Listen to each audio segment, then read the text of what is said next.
मैंने कहानी पढ़ी थी, मैं आपको कहती हूँ। एक भिखारी जिंदगी भर भीख मांगता रहा, आते जाते लोगों से पैसा रोटी कपड़ा मांगता। वो बेचारा चल नहीं सकता था, एक ही जगह बैठा रहता, भीख मांगता रहा। फिर यूं हुआ कि किसी एक रात वो बेचारा नींद में मर गया। लोगों ने देखा कि अरे बेचारा मर गया है, तो अब ऐसा करते हैं कि इसको यहीं दफना देते। तो वो ले आए सामान, और उसकी जहाँ वो हमेशा रहा सारी जिंदगी, उसने एक छप्परी सी बना रखी थी, उन्होंने छप्पर हटाया, उसकी लाश को किनारे किया, जमीन खोदनी शुरू करी कि उसको दफना दें जमीन के अंदर। और दफनाते दफनाते एक आवाज आई, अरे भाई क्या है? देखा तो नीचे एक संदूक था। उस संदूक बाहर निकाला, खोला तो उसमें सोने की अशर्फियां भरी हुई थी।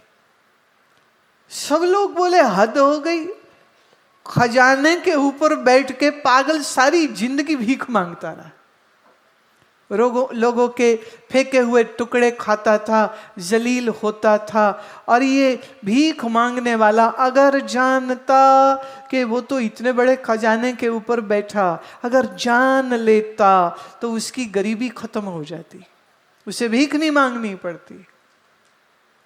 अब आप सोचोगे कि ये कहानी का हमारे से क्या ताल्लुक ये है, आप ही हो वो भिखारी। मालूम कैसे? डैडी सुख देवे, मम्मी तू सुख दे दे, डार्लिंग पत्नी जी तुम सुख दे दो। वो कहती मेरा पति मुझे सुख देवे, बच्चे कहते माँ बाप सुख देवे, बहन कहती भाई सुख देवे, है ना। बहन ब्याही हो ना, भाई उसके घर जाए तो उसके मन में होते क्या लेके आया है मेरे लिए, और जब जाता है तो अच्छा क्या दे के जा रहे हो, मेरे भाई मेरे को सुख दे। भाई सोचता है मैं बहन के घर गया तो अभी पुराना जमाना थोड़ी रहे कि पानी नहीं पीना, तो वो सब ड्रामा, अब तो सब खाते पीते। लोग गया, मेरी किसने, मेरे बहन जीजा ने मेरी सेवा नहीं करी। तो बहन भाई से, भाई बहन से, पति पत्नी से पत्नी, पति से माँ बाप, बच्चे से बच्चे, माँ बाप से, सब सुख की भीख मांगते हैं। सुख दे दो, सुख दे दो, हाय सुख दे दो, हाय सुख दे दो। अगर तुम्हें ये मालूम होता कि आनंद स्वरूप तुम्हारे ही भीतर है, अगर तुम उसको ढूंढ लेते तो किसी से सुख की भीख तो नहीं मांगनी पड़ती तुमको। फिर अगर मेरे ही अंदर वह आनंद, कैसे उस आनंद की प्राप्ति हो जाए, तो क्या संसार में किसी से सुख मांगने की जरूरत रह जाएगी? ना ना ना, बल्कि तुम तो फिर दूसरों को सुख देने वाले बन जाओगे, क्योंकि इतना आनंद है महाराज ले लो, फिर तो सबको देने वाले तुम बन जाते। अभी तो तुम मांगते हो, पत्नियां रोती हैं, पति पूछता नहीं है, मेरी इज्जत नहीं करता, मुझे प्यार नहीं करता। पति कहता है ये मेरे को मेरी इज्जत नहीं करती, मुझे प्यार नहीं करती है। प्यार प्यार प्यार मांगते फिरते हो, मिलता तो है नहीं। वैसे सोचने की बात, पति के पास होता प्यार तो वो पत्नी से मांगता, और पत्नी के पास प्यार होता तो वो पति से मांगती है। दोनों के ठूठे खाली हैं इनके, समझे? ठूठे खाली हैं, किसी के पास कुछ नहीं है, ठूठे खड़कते रहते हैं, लड़ाई हो जाती है, प्यार नहीं देता, प्यार नहीं देता, प्यार नहीं देता। वो कहते हैं 4 बच्चे दे दी और क्या दे दूं तेरे को, प्यार नहीं देता, इज्जत नहीं करता। बोले इज्जत क्या, जिस दिन आई थी ब्याही तेरी मुंह दिखाई हुई, तुझे इतना सगुन सगार्थ मिला, सास ने दिया, मेरी माँ ने दिया, मेरे बाप ने, सब ने इतना कुछ दिया, क्यों रोती रहती है फिर?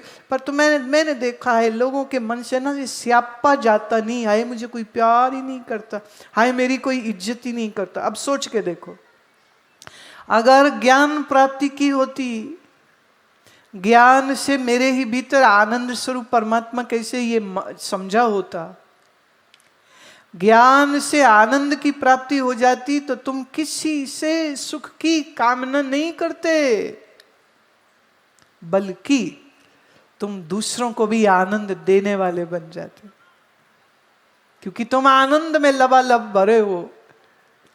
संसार का सुख न थोड़ी देर का होता है। आपने शरबत की बोतल खोली, शरबत घोला, पिया, बड़ा मजा आया, इतने में कोई और मेहमान आ गए, कहते जी इनको भी शरबत दो। पत्नी कहती नहीं, वो तो शरबत की बोतल ही खत्म हो गई, अब मैं कहाँ से बनाऊं, बाहर बाजार बंद हो गया। चलो कोई नहीं, अगली बार आप आओगे ना, हम फिर पिलाएंगे आपको, बड़ा बढ़िया शरबत है। जो मेहमान है ना वो भी गुस्सा खा जाता है, ला भाई अपने ही गिलास दे देते, नवा ना सही वही दे देते, दिया ही नहीं हमको, हमारी इज्जत ही नहीं हुई। समझ नहीं लगती, तुम लोग सारा समय इज्जत कौन सी तुम्हारी गुम हुई पड़ी जो ढूंढते रहते हो। इज्जत नहीं हुई, इज्जत नहीं हुई, इज्जत नहीं हुई है, सारा समय इज्जत ढूंढते रहते हो। संसार का सुख उस शरबत की बोतल जैसा है, खत्म हो जाता है। आनंद स्वरूप परमात्मा का आनंद सागर, सागर जैसा है, कभी खत्म नहीं होता। और ये आनंद का सागर किसके पास है? ये महात्माओं के पास होता है, ये ऋषियों के पास होता है, ये सदगुरु के पास होता है। इसलिए जब भी सदगुरु के द्वार जाओ तुम्हारी झोली में आनंद भर जाता है। जब भी सत्संग श्रवण करो मन में आनंद हो जाता है। पर ये आनंद का खजाना आपके ही भीतर मौजूद है, लेकिन उस खजाने को आप प्राप्त कैसे करें, उसके लिए छोटे छोटे स्टेप्स थोड़े से तो उठाओ।